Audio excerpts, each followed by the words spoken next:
So this brings me to basically how I started to get into a new line of practice, which was personal injury and a multicultural kind of business. Now, as I mentioned before, my father had told me that really have to become the best at whatever you do. So I joined seminars. I started to practice management classes. I took seminars every month for 2 years.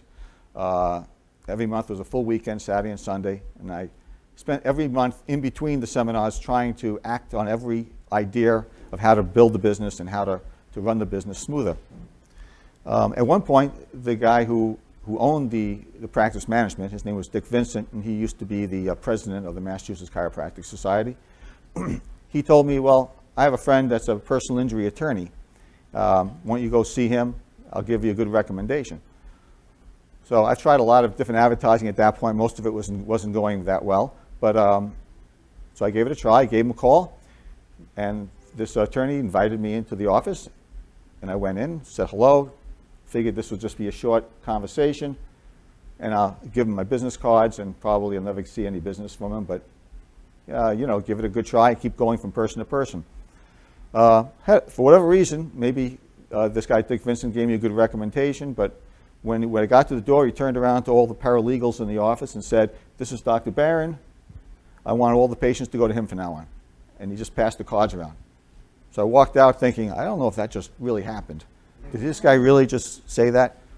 So I went back to the office, phone rings, paralegals on the phone scheduling an appointment. Patient comes in, patient is a Spanish-speaking person.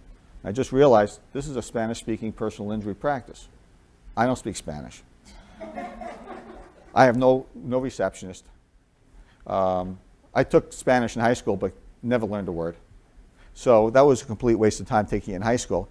And I decided I better learn Spanish quickly. So I called Berlitz, went to the Berlitz school, taking classes like 3 days a week, just crunching. In 3 weeks, I knew more Spanish than in 3 years, you know, from going to high school. And then at some point, although I was getting better at it, it still wasn't good enough to really handle a true personal injury case from beginning to end.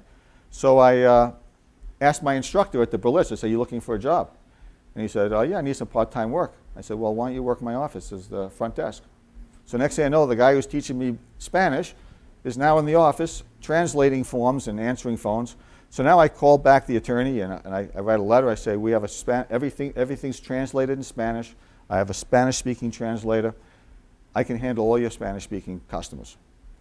So they start sending more and more and more. And you start to learn that this is a tight community. So once you do a good job with the patients and you write a good report and you help the patient get better, they start referring, and then it starts to grow very quickly.